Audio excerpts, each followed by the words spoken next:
Joining me now, making his Knicks Film School Podcast debut. My God, how is it taken? How many episodes do we have? 300? I think I saw this morning when I was listening, because I do occasionally listen to the show. 338 podcasts to date. 338 podcasts. Close to 72 post-game pods. I have known this person since before episode 1, because he was one of the earliest when I used to banter. I was like, why is this person paying attention to me? Who am I? And then we got to be friends over the last several years. And now here he is doing social for the Strickland. He does live tweets games for the Strickland. He writes for the Strickland. He's the star of the halftime Zooms for Knicks Film School newsletter subscribers. He's kind of a big deal. I'm just putting that out there. Collin Loring. Collin, how are you, my friend? I'm fantastic, John.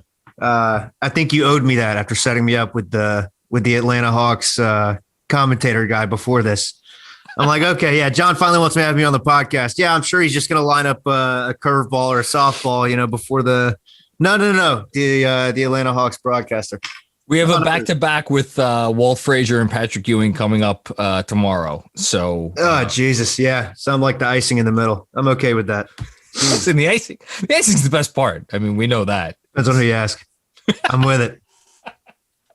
Oh man, so I was looking forward to this. Not that I don't appreciate talking to literal Hall of Famers, which is always fun. But sometimes on the pod, even can I just say, Jeremy Cohen has gotten so big that I need to prepare to talk to Jeremy Cohen now.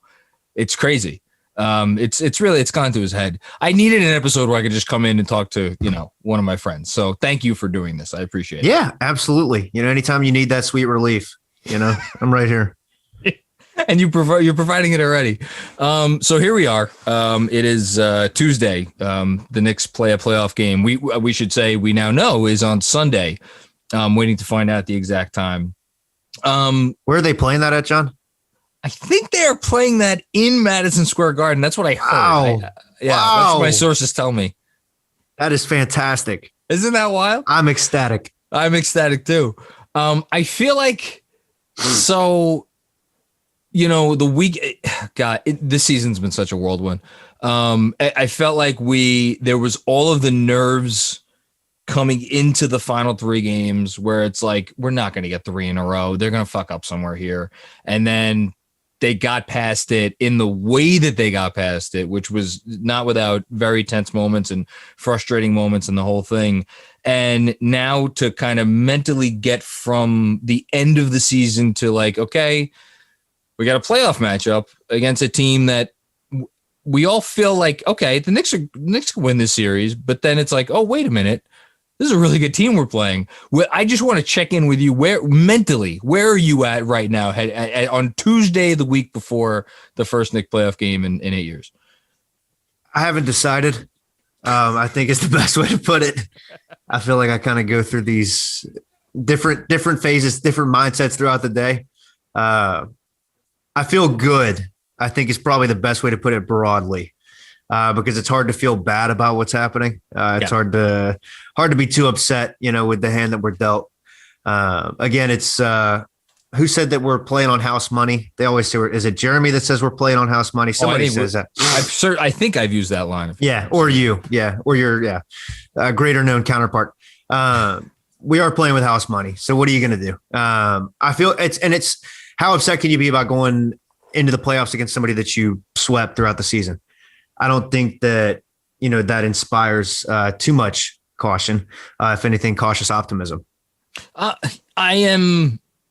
That's of all the terms that could be used to describe the series as we're heading into it. I think cautiously optimistic is the term I would use.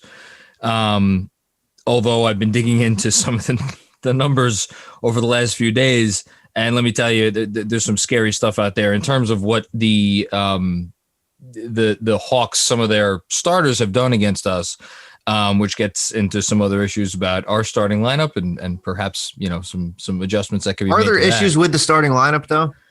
Well, I mean, this would be the first that I've heard of it. If you want. Yeah, I mean, this would be the first that I've heard of it, obviously.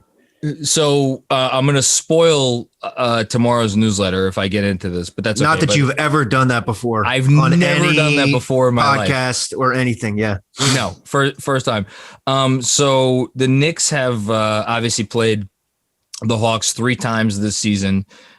They have played more than the normal allotted time because there were some overtime minutes there. Do you want to guess? I'm going to make it tough for you. Please. Can I make it tough for you? Yeah. Okay.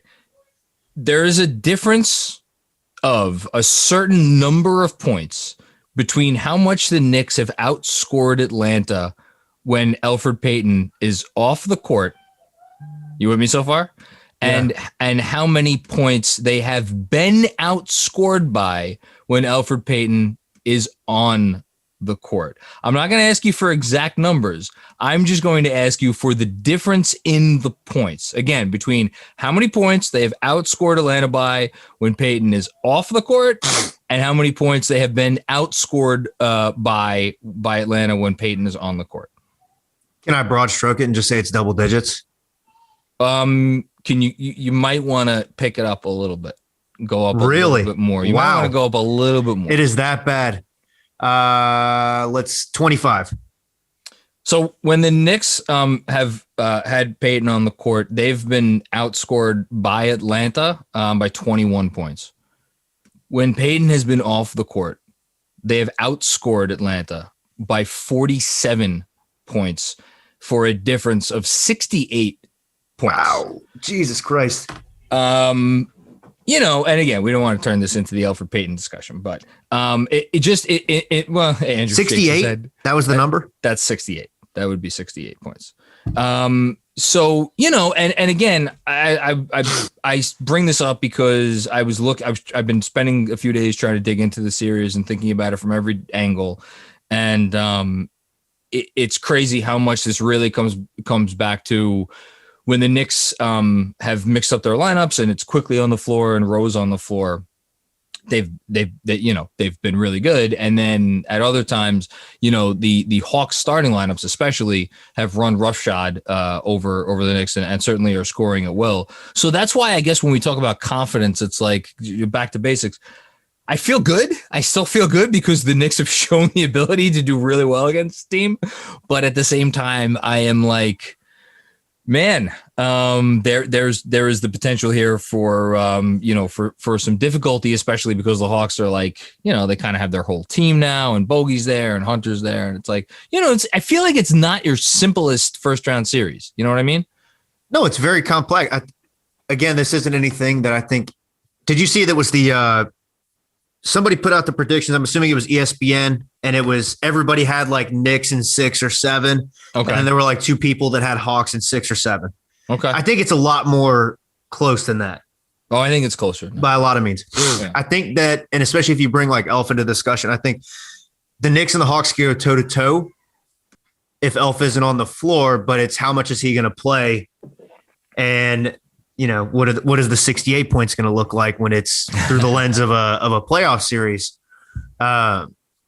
I'm still cautiously optimistic. I think that the Knicks' best basketball is still maybe even just half a peg up above the Hawks' best basketball. And I think we've seen that this season. And I think that's why 3 ugly games has resulted in 3 ugly Knicks wins. I think the only other thing I would caution is we have only seen the Knicks off of an absence of so many days, once, maybe twice this season. That's it. Yeah.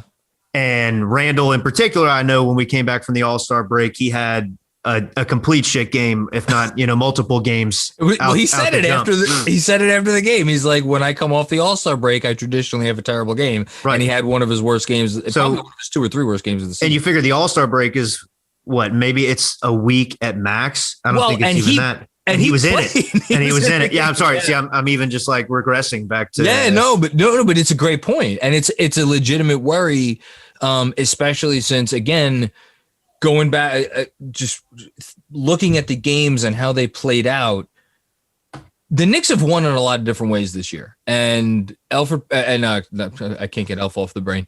Let's talk about a unfortunate situation.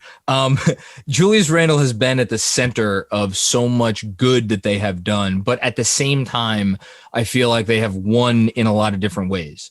And they've won with Julius having not so great games. They've won with Julius just having like okay games or like decent games, and they've obviously won with Julius having great games.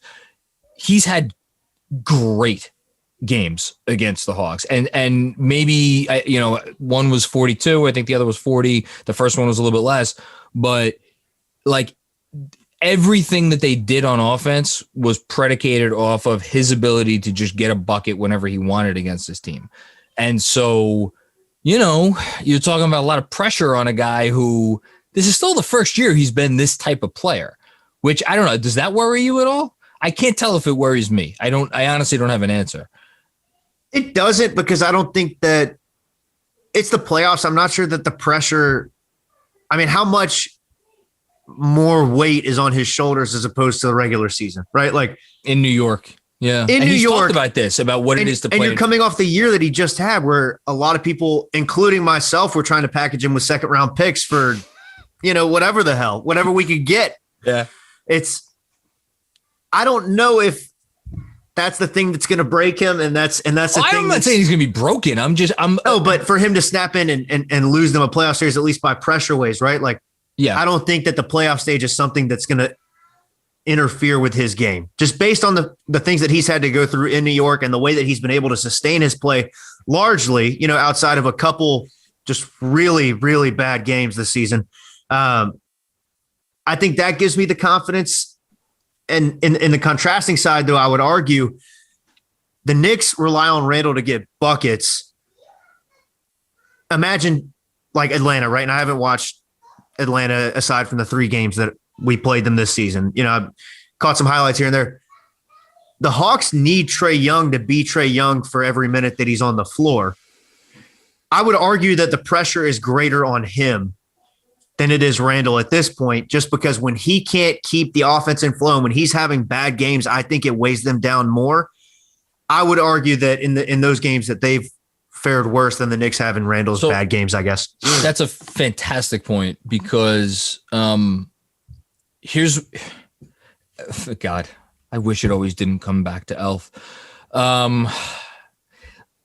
Trae Young has been able to get his against Elfrid Payton. This suffice to say, the Knicks. Yeah, no, I mean the numbers bear it out. The defensive rating difference between when Elf's on the court and when he's not on the court is stark. And like, look, I'm not saying they've done a great job on Trae Young, even with Emmanuel Quickley or Derrick Rose or whoever else they tried to put on him. He's a tough matchup. But in terms of like, forcing the issue against Trae Young and making him uncomfortable on the other end of the court, I actually don't feel like the Knicks have yet done a great job of doing that. And I feel like when you're talking about the pressure that's on Trae Young to produce for Atlanta on offense, I feel like, we talk about Tom Thibodeau so much and how he has done a great job with his team. He's raised his game in the playoffs as well.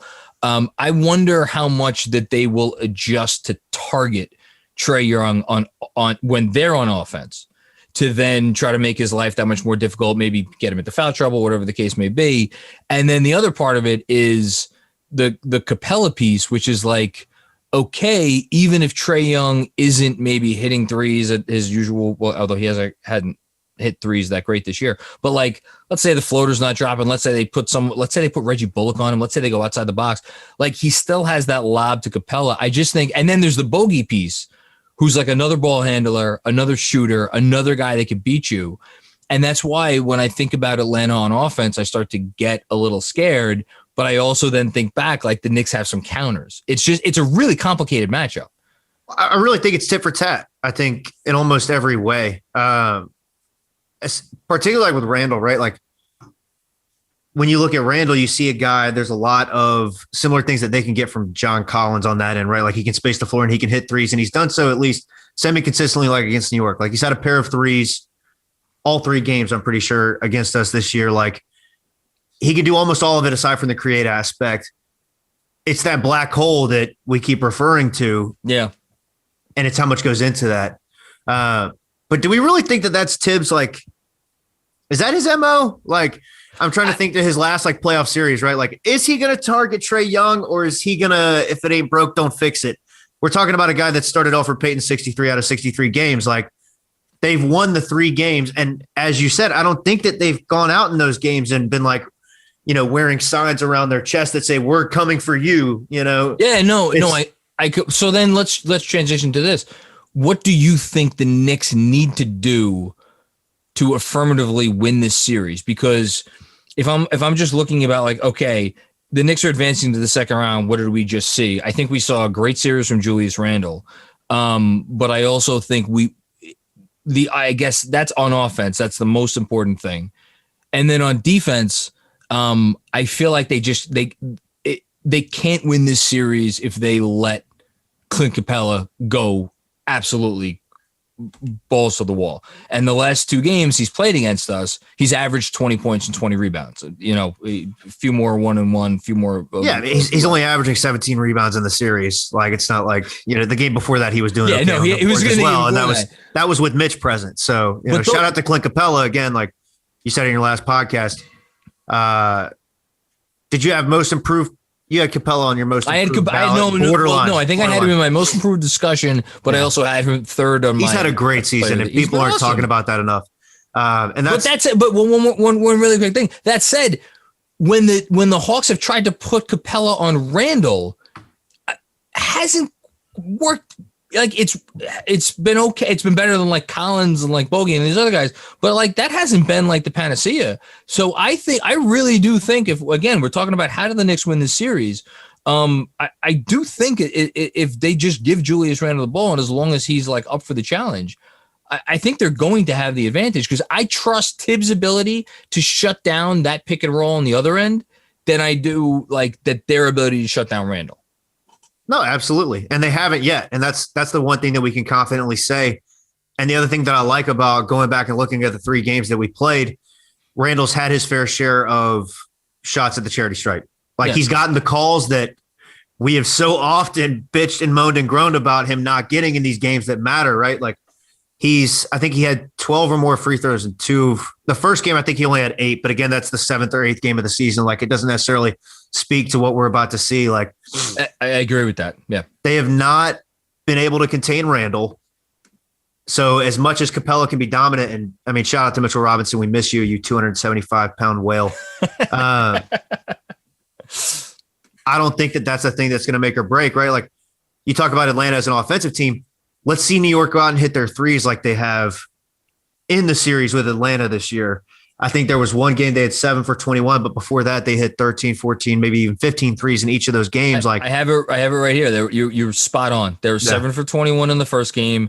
They were 17 for 34, so that's 50% in the second game. And then in the final, oh my God, in the final game they were 19 for 35 for 54% from 3 is what the Knicks shot in that final game. Yeah, God bless. But does that worry you? Because again, so maybe that's a transition. How do the Knicks lose this series? I think it's by going completely MIA on the 3-point line, and that's it. Like if Randall's going to come out and he's going to go 1 for 7 from 3 in a game, you know, he's going to get his buckets the other ways. But when you're the team engine, like the team is riding off of almost what he's doing, and if he's not hitting from 3, and then Reggie's having a bad night, like we don't have guys that are going to step up and go 4 for 4 from deep. Like Quickly's had his moments, and he's played decently against the Hawks for the most part. Like, and even with Rose, like, because that's the one jumper on this team that I don't buy is Derrick Rose's from behind the arc. I love it. It's been so awesome, and he gets a fist pump from me every fucking time. Hush you. That is the one jumper I do not buy on this team, and I do not want him putting those shots up when we need him most. I don't want to say you live and die by the 3-point line in this series, but I promise you there will be a correlation depending upon the outcome of this series on how they performed at the 3-point line. Well, your recollection is good on both of these things because Randall did get to the line in the second 2 games 12 and 13 times. Right. And in a game against Trae Young, like you love to see that, especially going into a playoff series with Trae Young, who's going to get his fair share of foul calls. I'm sure he was in the same tier as far as double-digit free throw attempts. Like, yeah, but here's the thing: I trust Randall to get those calls in the playoffs more than I do Trae Young to get the calls that he often does during the regular season in the postseason. In terms of Randall's threes, the first game he was actually cold. He was hold on, I had it right here. He was actually 0 for 5 in the first game from 3, but in the second 2 games, to your point, 7 for 13 and then 6 for 8 in that final game, which was beautiful. But that was, again, you're talking about, and we spoke about this on the last podcast, how this is kind of a different Hawks team under this new head coach, and would they have won that game if he had gone 4 for 8 from deep as opposed to 6 for 8 from deep? Yeah. Like I honestly don't know the answer to that question. It's really scary stuff. I'm curious. So let put Randall aside. We don't need to talk about Elf anymore. Is there another player that you have your eye on in this series? I just thought of the guy who I wonder if you're going to say. I can't imagine you're going to say him, but I'll hold it to myself. As like the bellwether for the Knicks, or the guy who you think could be the swing piece for the Knicks in this series. Well, you can't throw that at me, because now that I'm trying to filter through my mind, like, what is? Well, John I mean, that I'm going to say? You do love Taj Gibson. That's all. I love Taj, and Taj is not the guy for this series. I don't like. 8 years ago, 7 years ago, give me Taj, like, at least more so than what we've got now against a guy like Clint Capella. Besides Julius Randle, I mean, obviously RJ Barrett, but who was it? Berman reported a couple weeks ago, he did the piece and he was like, I've talked to scouts about the series. And they were like, Reggie Bullock's going to be the X factor. I don't even think that's true. And I love Bullock. And he's a great defender, but I think what he does is a greater part of what the team is doing, lesser than what he's doing as an individual. Like, I don't think that Reggie's going to make or break the series. Like, he's going to do his thing and he's going to, fingers crossed, hit his threes again, as that's been the theme of, potentially what we're looking out for. Can I interject there for a sec? Because I actually do. No, you can't. I think you've no, please. Yeah, go ahead. I think you've stumbled upon something interesting for a couple of reasons. One, again, just going back and watching the tape, I've noticed they often hide Trae Young on Reggie Bullock on some of these defensive possessions when New York has the ball. They've also hit him on Nerlens Noel a fair amount, which is kind of crazy, but like, you also get it when you've watched Nerlens Noel on offense this year.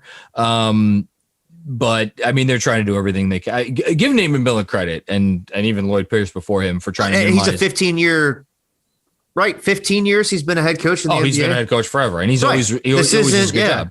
No, this is going to be 2 head coaches that are tenured. Like, let's clarify. Yes. So, but when Trae Young's on Reggie Bullock, like, is Reggie just like shooting over him? Is it him taking him off the dribble? And then on the other end of the floor, something that we really haven't seen a lot, which I'm curious if Tibbs will go to.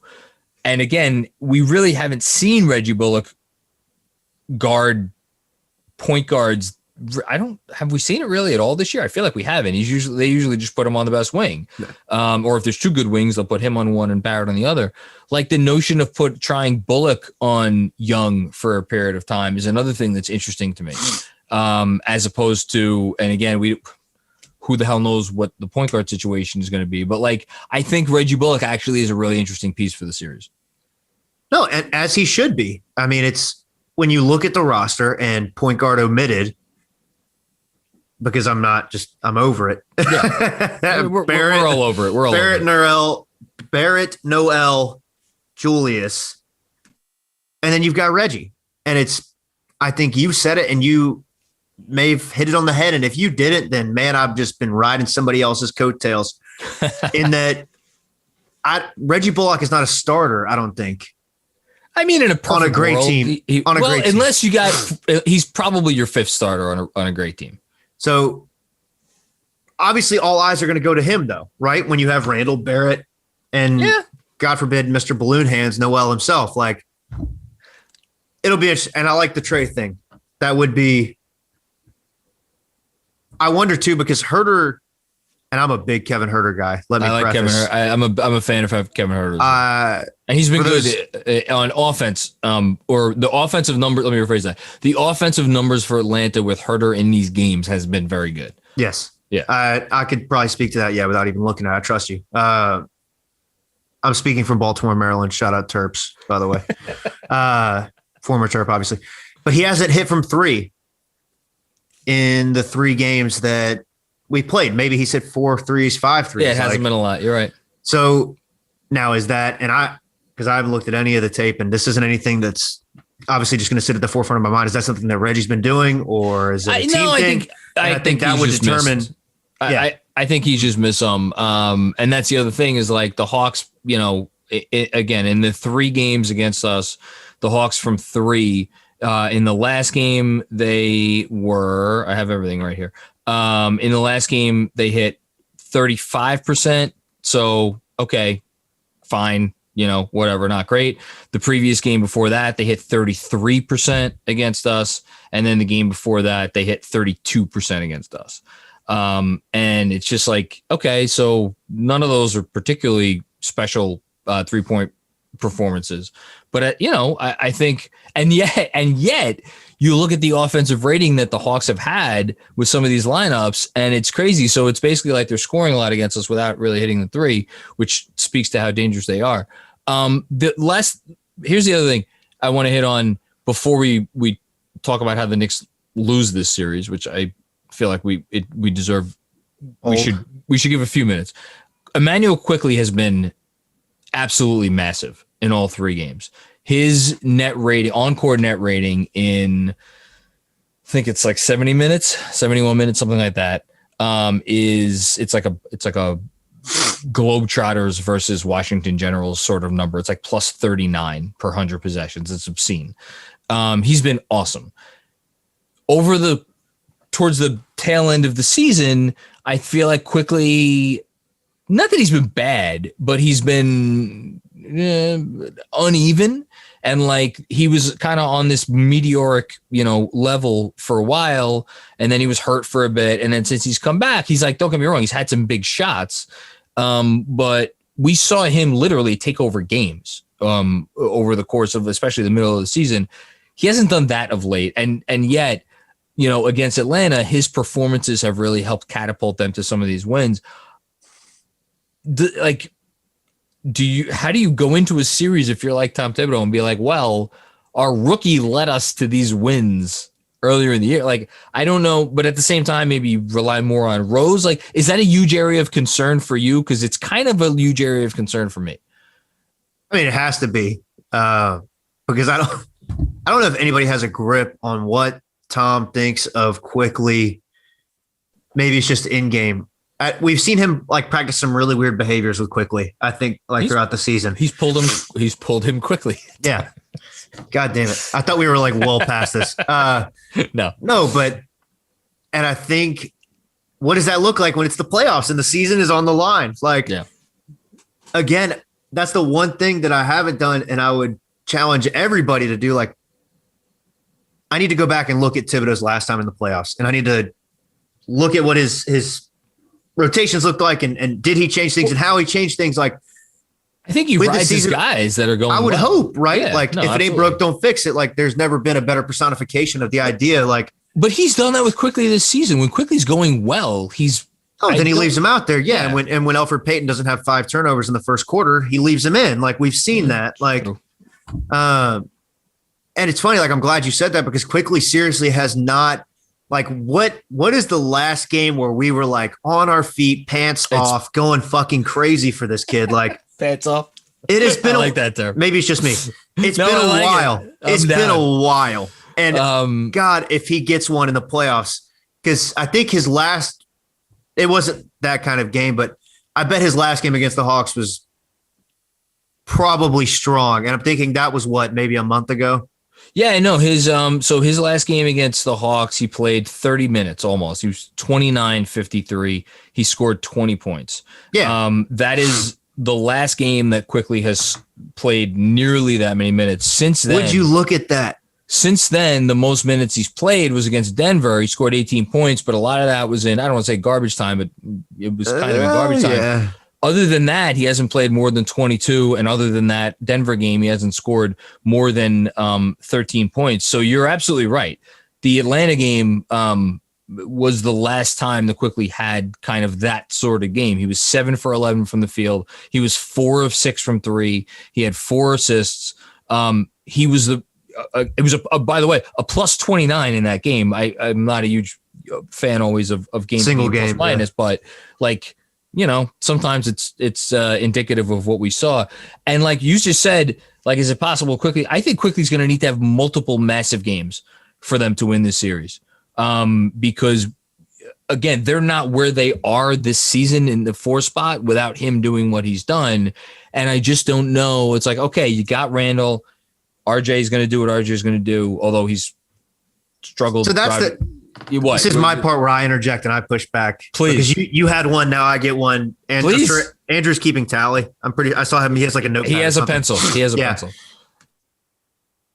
We talk about Quickly. He's not had these moments where he's taken over games, and that has occurred simultaneously in the most important stretch of the season where they clinched their top 4 seed. Like, I don't think that it has to be that way for us to win the series. That's just, and this is, what are we really talking about at this point, right? But like, I do have to push back on that. Like, I don't think they need Quickly to be Steph Curry light, to get through this. Like, I think you're overcrediting the Hawks. We're talking about what number guy is he on the roster right now. I'm talking about walking into game 1 on Sunday. What number guy is he on the roster? I think they have 6 players that really matter. And let me, Fair. I want to send that with a caveat, because a center is not among those 6 players for me. And the reason that there's no center in those 6 players for me is because I think Taj and Noel, not that they're interchangeable, but that, like, you give me 35 minutes of one, you give me 35 minutes of the other, there's going to be maybe a 5 to 10% difference. How big is the disparity going to be? Yeah, no, that's fair. It's not going to be huge. That's fair. Yeah. So then, okay, you put them over to the side, and then you give me Randall, you give me RJ, you give me Rose, Bullock, Burks, Quickly. Those are my 6 guys. And I think those are the guys that really matter. And like, how many of those guys per game do you need to be really good to win? And I actually almost want to put Reggie Bullock over to the side, because Reggie Bullock doesn't really have bad games anymore. He has like great games and he has good games. He doesn't have like terrible games. So, Reggie's not getting the Thibodeau, like, you're pulled, after 8 minutes or whatever treatment. Like, no. It doesn't happen. And there's a reason for that. Like, even when he's looked bad, it's because he's doing things on the other end that are very small and in between, and it goes to their scheme, and it's why they've got a top defense. And since the All-Star break, I think he's like 12th in the league in minutes per game. He's one of Tibbs' guys. He needs him. So then it's like, okay, we don't need Rose and Burks to both have great games. And in fact, I don't think Rose and Burks have had a great game yet in the same game yet this season. But we need one of them to be really good. There's one, Burks, and what a brain fart. I don't know what the hell to make of him going into this. What do you mean? His season has been so weird. He's had games where he's won them games, and then he's had games where he hasn't really made an impact. Yeah. They have 3-6 men, essentially. I mean, you call it what it is. At certain stretches throughout the season, they've had a different guy playing 6-man predominantly. Yes. It's been Quickly during that stretch. It's been Rose when he was putting up 23, 24, 25 and back to back. Yes. And it's been Burks, but more sparingly in smaller pockets throughout the year. And he's playing well now, and he looks like he's completely fine after his, COVID related absence. So here's what I'm going to say. I think, again, to recap, they need Randall to be great. I don't know that they could win a game. Number one and number 2. Yes. If Randall's not great, then like basically the entire rest of the team needs to be great for them to win a game. So we're assuming Randall's great, and we know we could get 4 great games from Randall in a 7-game series. So then it goes down to Reggie and RJ. And look, RJ's been not great inside the 3-point arc for about a month and a half now. It is what it is.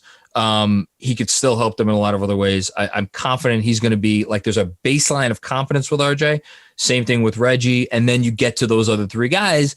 And that's why I feel it's like we need great games from two of those other three to be able to win. And then you're talking about, okay, so now you add up the totals and it's like you've had, really good games from 4 or 5 guys, and that should be enough against this team. And that's how I think they win. How they lose, we talked about Randall, like Randall's just not up to snuff. I'm trying to think what else are we sitting here talking about in 2 weeks if the Knicks have been eliminated? Like, what's the talking point? Is Herter smoking Barrett something that we would be talking about? Because I think that are the Hawks just smoking the Knicks from deep? Yeah, that's probably it, right? Yeah, no, and yeah, again to isolate it to Herter and Barrett, I guess, yeah, probably speaks to the greater truth in that, yeah, Atlanta can hit the threes, and Seth Partnow is going to have a bottle of champagne ready in a cabinet, and he's going to break it open. No, that's a good call. But I like you could tell me that Bogey is better than Barrett in this series and the Knicks still win the series. That's fine. I'm comfortable with that. I'm not sure you could tell me that Herter's better than Barrett in this series and the Knicks win the series. I think and they don't win the series. Yeah. That's it. Yeah. I guess it just goes back to how much do you trust the last 2 games that they played? You mean the last 2 games of the season? Yeah. No, not the last 2 games of the season. The last 2 games against the Hawks. Oh, the last 2 games against the Hawks. Because and that's my thing. Like, I'm getting ready to talk to you. Like, and I'm looking at these games, and we're not talking about a game that they're going into and they've played somebody once, and it's scheduled, whatever. Like, they've played this team 3 times. The first time I'm omitting somewhat graciously because it wasn't New York's best performance out of the 3, and simultaneously we had Mitch. And Atlanta was playing for their old head coach, and it's like I was a different regime. Yeah, it was a different sort of game. Yeah, and Deandre Hunter, how much do we factor him into this? Well, that's he's an X factor. Yeah. He's an X factor because he's only played one game. Yeah, but the kid can play, and he particularly has some snuff on defense, and that's. So they tried him on Randall a decent amount in the first game. And like, look, it's not like anybody shut down Randall. I mean, I feel like he's still going to be fine if you put Deandre Hunter on him, but just like in general, where is Hunter? He was their, whatever you want to say, second best player, third best player before he went down with an injury, and to now re-inject him. But by the same token, when you it kind of goes to the Mitch thing, right? With if Mitch is healthy, do you put him in? The Hawks have kind of found this groove over the last however many games. Now Hunter's back in. Like, how much do you try to re-inject him and like risk upsetting the apple cart as far as the chemistry? Because and that's my question. Yeah. He's an easy cog though, because if they just want to make him a 3-and-D guy, then that's pretty easy, right? Right. I mean, it's somewhat Frankish, and it's similar to Frank, actually. Yeah, we've had the conversation, but I think it just becomes a matter of when is he put in and what does he do. Well, that's maybe actually a good place for us to start to finish up. So you mentioned his name. We have not said his name until now. He's a handsome young man.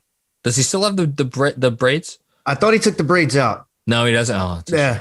That's unfortunate. Unfortunate, yeah. What odds would someone need to give you? Let me think. I'm going to make this good. Finals MVP? Is that what you're saying?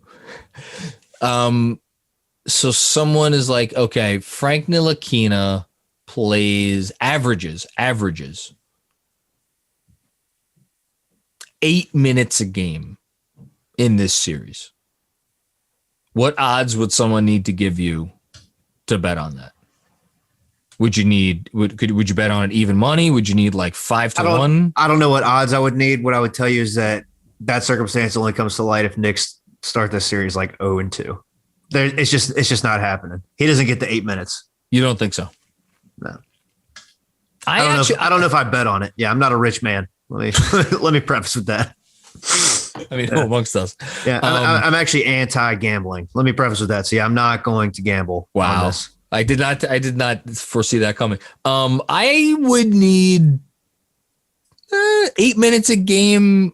It depends on if it was like if he didn't enter a game, would that game, like, would he need to then play 16 minutes the next Right. game? Well, exactly. Yeah. So I think if that was the case, I would need like 6-1 or better. If it was just 8 minutes a game in the games that he entered, and I'm not factoring in the games he didn't enter, I'd probably bet on it with 3-1 odds, maybe even 2.5-1.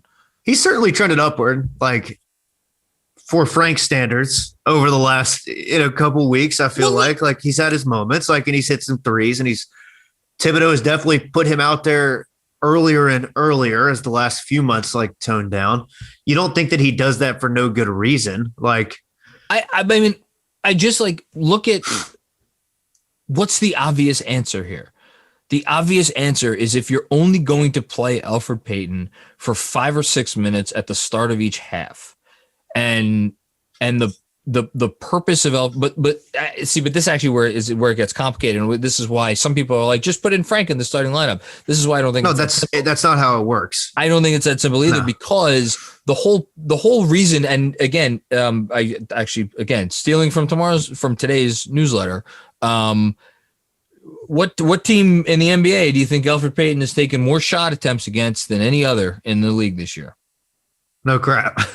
Atlanta, 39. Shit. And that's because Tom Thibodeau is like, get this fucking guy in foul trouble and take him to the rim and get him out of the game.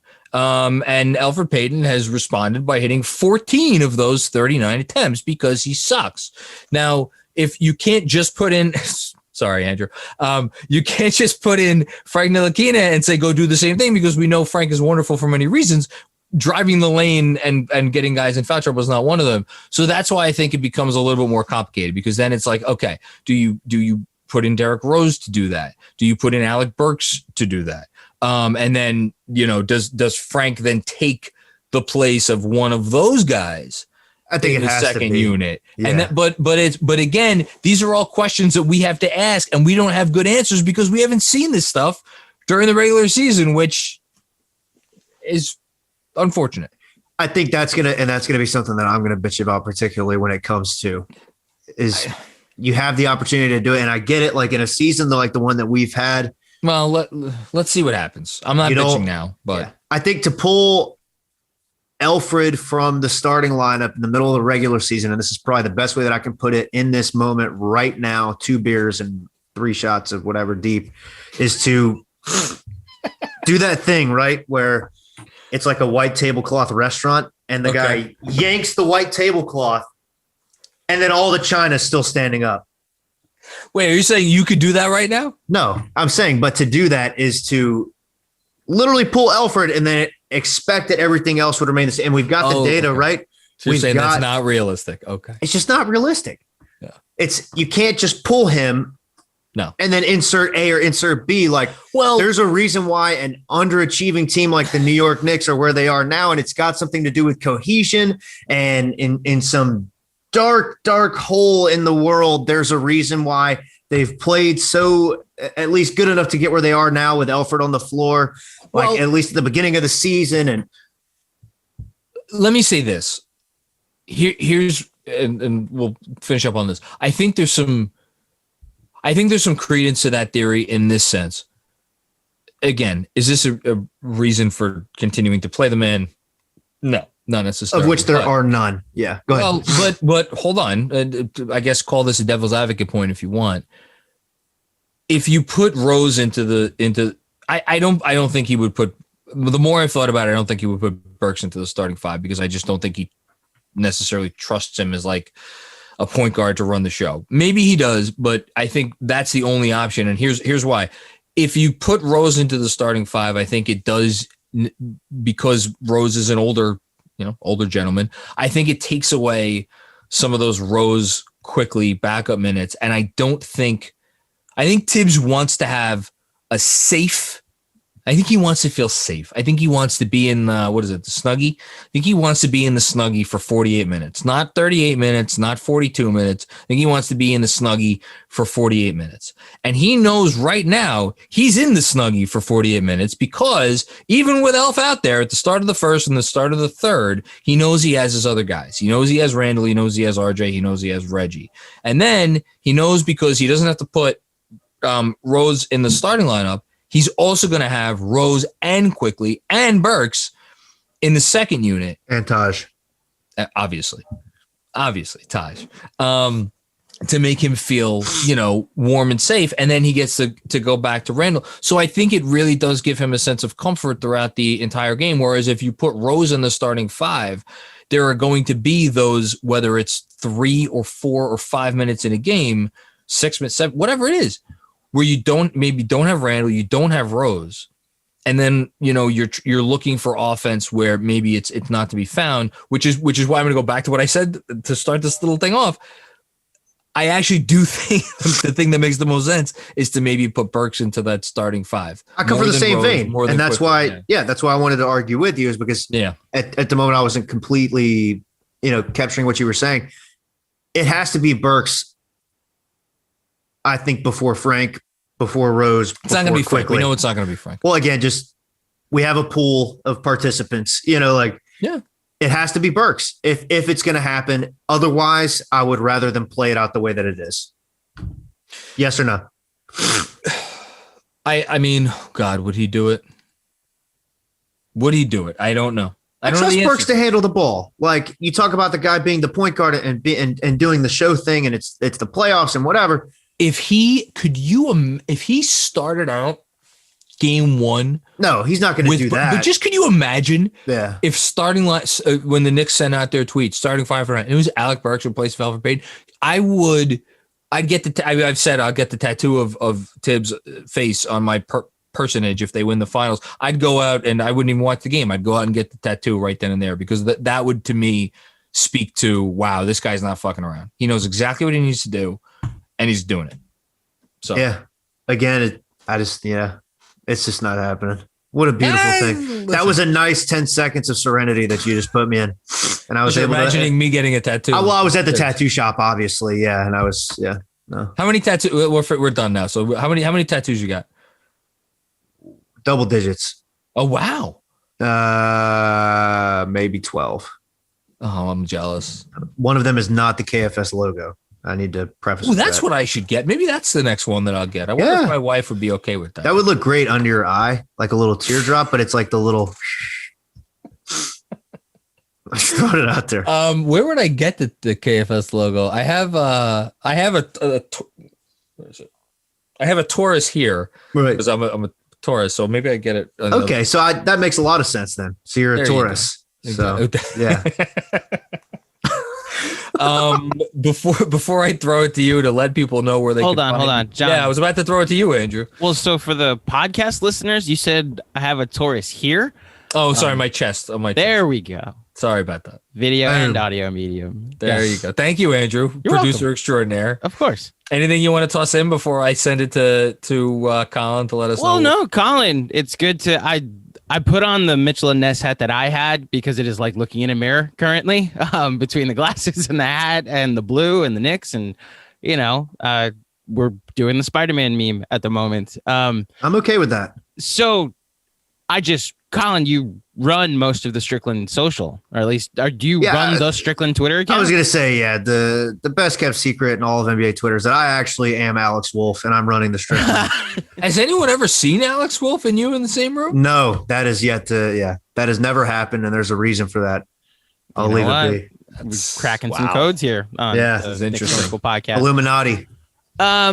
No, I do the Stricklands, a lot of the social stuff. I enjoy live tweeting with the games and whatnot. It's good to hear the voices of the people directly.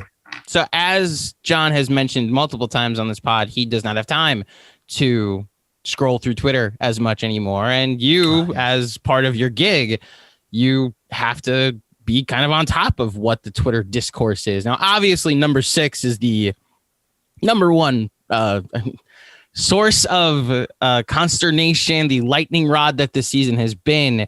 Is there anything that comes close as a number 2 as far as what the tweets will be sent to you, how you guys are approaching going into the playoffs is be prepared to tweet about X? No. I got him. It's really just number 6. Yeah. It is. And I'll tell you my least favorite discourse behind that. And it probably is at number 2 and it may not be number 3, but it's something that I've spent a lot of time personally addressing is Obi Toppin. Really? Okay. And trading him in the offseason or doing what will you. I know I don't have to have that conversation with John.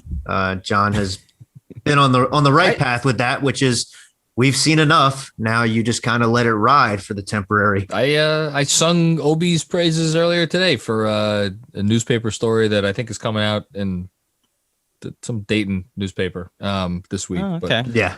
Collin, is there anything we have to update John on Twitter? John, are you caught up on the whole Kwame Brown thing? Do you know what's happened with him? Somebody said something about him on a smoking podcast, a podcast about smoking. Oh God, the smoking podcast. Yes, All the Smoke with Steven Jackson and Matt Barnes, the number 1 basketball podcast in the world.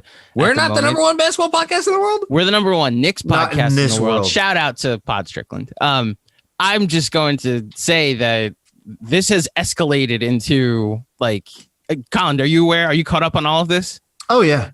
Okay. Yeah, it's go ahead. Tell the story. Let's update John on this. No, Kwame Brown's just shitting on everybody that's ever played in the NBA. That's pretty much the summary of it with broad strokes. Yeah. So it started on the most recent episode of All the Smoke that Matt Barnes and Steven Jackson were interviewing Jeannie Buss, and they were talking about the Paul Gasol trade that sent him from Memphis to the Lakers. And she said we traded Kwame Brown and 2 first-round picks. One of them became Marc Gasol. Okay. And Matt Barnes kind of tapped Steven Jackson on the knee to be like, that was actually a 1-player trade, right? Just Marc Gasol for Pau Gasol. There wasn't anybody else. Basically a shot at Kwame Brown. Then Gilbert Arenas ended up on the pod the next time, and they also took shots at Kwame Brown. And then Kwame Brown woke up on Monday, and the discourse has become reacting to him going on Instagram Live with all the time and smoke in the world and shitting on Matt Barnes and Steven Jackson, and Matt Barnes being light-skinned and not actually wanting all the smoke, just wanting some of the smoke. He said one thing about Matt Barnes, and I'm going to keep it PG-13 rated for the sake of this Called him Becky with the good hair. No, that was good. That's not good enough. He said something Becky like from Full House? No. I don't know. Yeah, who is Becky with the good hair? It's the line from Beyonce's Lemonade where Beyonce was saying that Jay-Z cheated on her with Becky with the good hair. Jay-Z cheated on Beyonce? Wow, you really have not been involved. Why would he do that? She's beautiful. Jay-Z did. I agree. Hence why he wrote he did the album 444 where he was apologizing for what he did. He should apologize a lot. He's ugly. Yeah, he does look like Joe Camel if you really squint. Yes. Jay-Z he's not easy to look at. Or Troy Aikman if you look at it the right way. Man. Troy Aikman? Why would he do that to her? Go to Google, type in Troy Aikman Jay-Z, and you will see what I'm talking about. Are you aware of the Derek Fisher, Matt Barnes? That I'm aware of. That I remember. Okay. That was the one where I was like, oh, yeah. No, that was very professional caliber shit talking from Kwame Brown.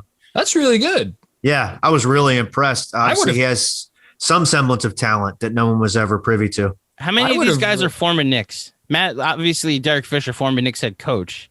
Matt Barnes, the single greatest opening night shocker in Knicks history in starting lineup decisions is when Larry Brown decided to start Matt Barnes at small forward, who I maybe he had played in the NBA. I'm sure he had played in the NBA before that, and I'm just forgetting it.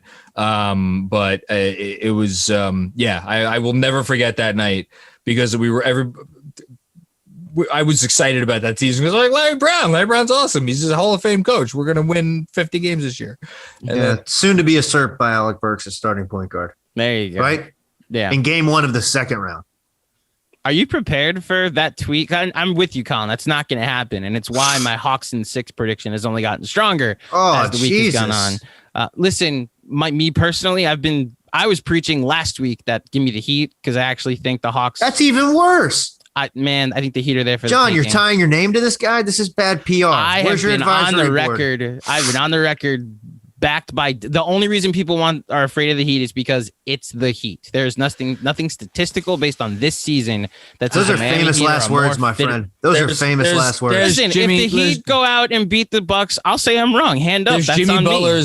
There's Jimmy Butler's on-off court numbers for the entire year, and especially over the last month and change. They're going to spend 50 minutes on Trevor Ariza and Andre Iguodala. I am way more afraid of what the Hawks have from 5 through 9 than what the Heat have. Now it's moot now because the Knicks are playing the Hawks. But the Heat have in between that 5 and 9, there's these little pixie dust of culture and pictures of LeBron James and Dwayne Wade in the hallway. But that's just it. The culture that's won 2 playoff series in their franchise without Dwayne Wade or a bubble.